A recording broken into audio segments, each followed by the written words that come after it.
चलिए इसको अरेंज कर देते हैं और फिर अगला पार्ट करते हैं। पिक लेना है। चलिए अब देखते हैं नंबर 6, पार्ट 6।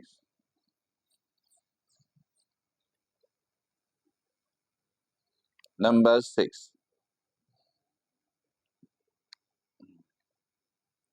नंबर 6 बातें नहीं। देखिए नंबर 6 क्या है।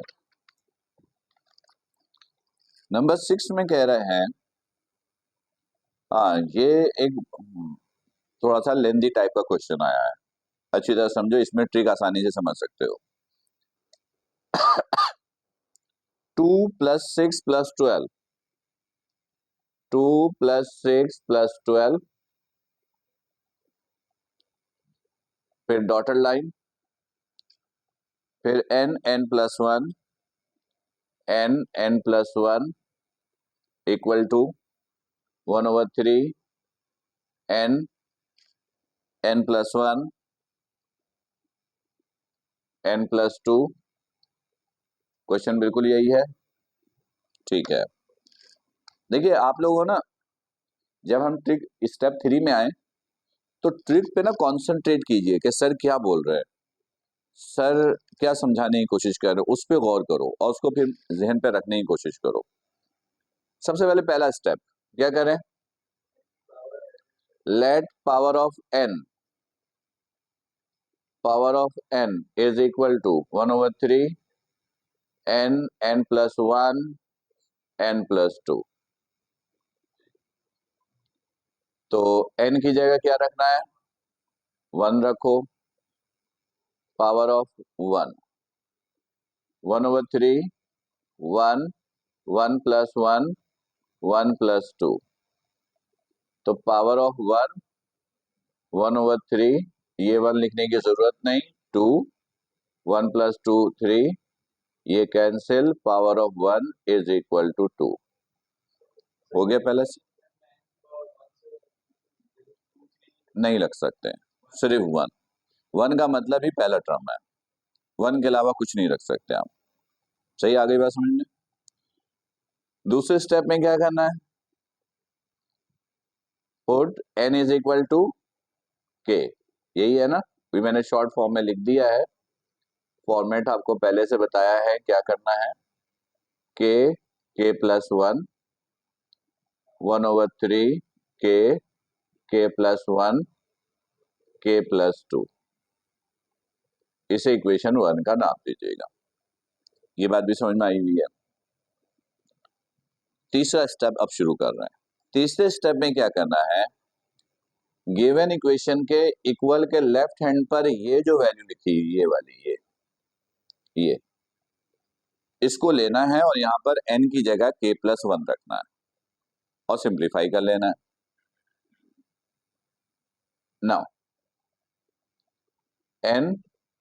n+1, तो n की जगह क्या है, k+1, और यहाँ k+1, ये +1, तो क्या हो गया, k+1 और k+2।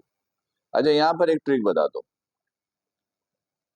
इस स्टेप में जब n की जगह k+1 रखें तो ब्रैकेट को एज इट इज रहने दीजिएगा, ब्रैकेट को मल्टीप्लाई मत कीजिएगा, ठीक है। ब्रैकेट को ऐसी छोड़िएगा और ऐसी वैल्यू को दोनों तरफ ऐड कीजिएगा, ठीक है। तो इसको हमने यहीं पे छोड़ दिया। इस वैल्यू को आप दोनों तरफ ऐड करो इक्वेशन 1 के, adding both side to equation 1। अब देखिएगा, 2 + 6 + 12 k+1, और ऐड क्या करना है, k+1 k+2, right hand 1/3 k+1 k+2, फिर ऐड किया k+1 k+2, ठीक है, ऐड कर दिया। अब गौर से सुनिएगा, एडिंग तक तो बात समझ में आ गई। ऐड करने के बाद सबसे पहले देखिएगा कि कुछ कॉमन आ रहा है या नहीं आ रहा है। सबसे पहला काम, ये स्टेप मेमोराइज करो मैं बोल क्या रहा हूं। सबसे पहले देखोगे कुछ कॉमन आ रहा नहीं आ रहा है, तो जो कॉमन आ रहा है वो कॉमन निकाल लो। क्या कॉमन आ रहा है दोनों में से? k+1 और k+1 भी कॉमन है, k+2 भी कॉमन है, k+1 भी कॉमन, k+2 भी कॉमन। अब जो बच गया वो लिख दो, यहां से 1/3 k बच गया, प्लस और इधर से क्या बच गया 1। ये स्टेप देख लो,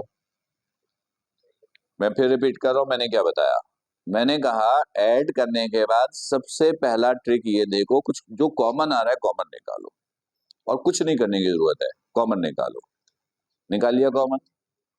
कॉमन निकालने के बाद जो बच जाए फिर देखो कुछ एलसीएम आ रहा है तो एलसीएम ले लो, एलसीएम आ रहा है तो एलसीएम ले लो। सही है, याद रहेगा? ठीक है, अब इधर देखोगे, अभी कैलकुलेटर वगैरह छोड़ दो, कोई काम नहीं है, ट्रिक पे गौर करो और कॉन्सेंट्रेट करो। ये देखोगे, ये एलसीएम, कॉन्सेंट्रेट करो। पता है ना एलसीएम कैसे लेते हैं? इसके नीचे कुछ नहीं है 1, दोनों मल्टीप्लाई हो गया 3, फिर ये इससे मल्टीप्लाई तो इधर के है, के मल्टीप्लाई 1 के, फिर ये इससे मल्टीप्लाई तो ये हो गया 3। सही है, देख लो ये है k/3 प्लस 1 है, इधर कुछ नहीं है तो 1 है। दोनों को मल्टीप्लीकेशन में लिखो, फिर ये क्रॉस मल्टीप्लाई करो, ये इससे मल्टीप्लाई प्लस ये इससे मल्टीप्लाई। सही है। अच्छा, एलसीएम लेने के बाद अब तीसरा काम क्या है, मैं फिर रिपीट कर रहा हूं। पहला काम मैंने क्या बोला, चेक करो कॉमन निकल रहा तो कॉमन निकालो। दूसरी क्या बताया, एलसीएम वगैरह आ रहा तो एलसीएम ले लो। एलसीएम लेने के बाद अब तीसरा काम, तीसरे काम में हम देखेंगे क्या लाना था क्या है हमारे पास, क्या लाना था क्या है तो और क्या चाहिए। बात समझ में आई? स्टेप को मेमोराइज करना तो निहायत ही आसानी से होगा। फिर इधर देखोगे, सबसे पहले 1/3 चाहिए, 3 है नीचे, बाहर निकालो। चलो 1/3 का मसला सॉल्व हो गया। फिर n चाहिए, n का मतलब k+1 है, k+1 चाहो तो बाहर लगा दो, मसला हल। फिर n+1 चाहिए, n k+1 k+1 plus 1 k+2 है, तो आप चाहें तो इसको ऐसे लिख सकते हैं, चाहें तो अभी k+2 छोड़ दीजिए, कोई इशू नहीं है। k+1 लिख दिया है तो बाहर लगा दो, k+2 है तो अभी छोड़ दो वैसे ही। चलो ये मसला हल, ये भी हो गया। अब हमें चाहिए n+2 चाहिए, तो n की जगह k+1 k+1 प्लस 2 k+3, वो तो है k+3, तो मैं इसको अरेंज करके लिखो k+1 प्लस 2। देखो कितने आराम से आया, हो गया प्रूफ। अब आगे वर्डिंग लिख दो, वो तो फॉर्मेलिटीज हैं पर वो लिखना जरूरी है, नहीं लिखोगे तो नंबर कट जाएंगे। आधी बात समझ में? मैं फिर रिपीट कर रहा हूं, स्टेप को मेमोराइज करोगे ना कि करना क्या है, उसको ध्यान पे रख के करोगे तो गलती नहीं होगी। पहला, जो कॉमन आ रहा है कॉमन निकालने की कोशिश करो, कर ली कोशिश। फिर जो बच जाए उसमें देखो कुछ एलसीएम हो रहा है, एलसीएम हो रहा है तो एलसीएम ले लो, एलसीएम कर लो, कर लिया। तीसरे पे क्या बोला, फिर देखो क्या लाना है और क्या है, राइट। तो यहां तो एक ही स्टेप में यानी इसी में डायरेक्ट सॉल्व हो गया। लेकिन अगर फर्ज करो कि जैसे ये आ गया ये आ गया ये आ गया ये नहीं आया, तो अब n की जगह k+1 रख के देख लो क्या चाहिए। तो n की जगह हमने k+1 रखा तो k+1 प्लस 2 k+3 वो देख लिया, वो है ऑलरेडी। नहीं होता तो इसको थोड़ा सा सॉल्व कर लेते हैं मजीद, वो वाली शक्ल आ जाती। बात समझ में आई? तो इन स्टेप्स को जहन पे रखते हुए आपको सॉल्व करना है। आगे बात समझ में? तो चलिए फिर अगला क्वेश्चन आप लोग करके दिखाइए सर।